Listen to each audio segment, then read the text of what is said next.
બગસરાના નવા જીવનપરામાં રહેતા અમીનભાઈ અલારકભાઈ કાળવાતરે પોલીસ મથકમાં નોંધાવેલી ફરિયાદમાં જણાવ્યું હતું કે 5 વર્ષ પહેલા ફૈઝલ ગફ્ફાર બિલખિયાની સાથે માથાકૂટ થઈ હતી। તેમનું મન દુઃખ રાખી 22 જુલાઈના સાંજે 4 વાગ્યે ફૈઝલ બિલખિયા, ગફ્ફાર બિલખિયા, સરફઝા મહમદ કાળવાતર, નદીમ અજુભાઈ કાળવાતર, લાલો મોહમ્મદ કાળવાતર અને રુસ્તમ ફકીર નામના શખ્સો હાથમાં પાઇપ, છરી જેવા હથિયારો સાથે તેના ઘરે ઘસી આવ્યા હતા અને ગાળો આપી મારી નાખવાની ધમકી આપી હતી। આ ઉપરાંત ગફ્ફાર તથા ફૈઝલે તેના ઘરના ડેલામાં પાઇપના ઘા મારી ડેલામાં નુકસાન કર્યું હતું।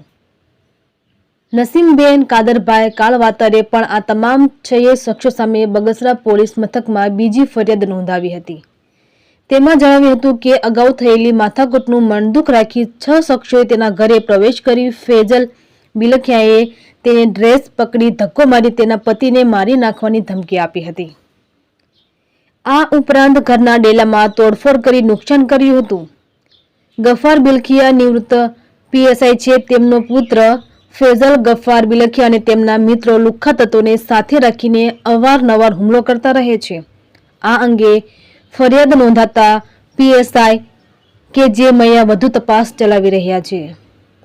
તંત્રી પ્રતિક સાવલિયા, અમરેલી। મારું નામ અમીનભાઈ અલારકભાઈ કાળવાતર, રહેવાનું નવા જીનપરા। ફૈઝલભાઈ ગફ્ફારભાઈ બિલખિયા મારી માથે જીવલેણ હુમલો કર્યો છે। મારા ઘરે આવીને છરીયું, પાઇપું, પુવાડા એવું લઈને જીવલેણ હુમલો કરી ગયા છે અને મારા ઘર ઉપર તોડફોડ કરી ગયા છે।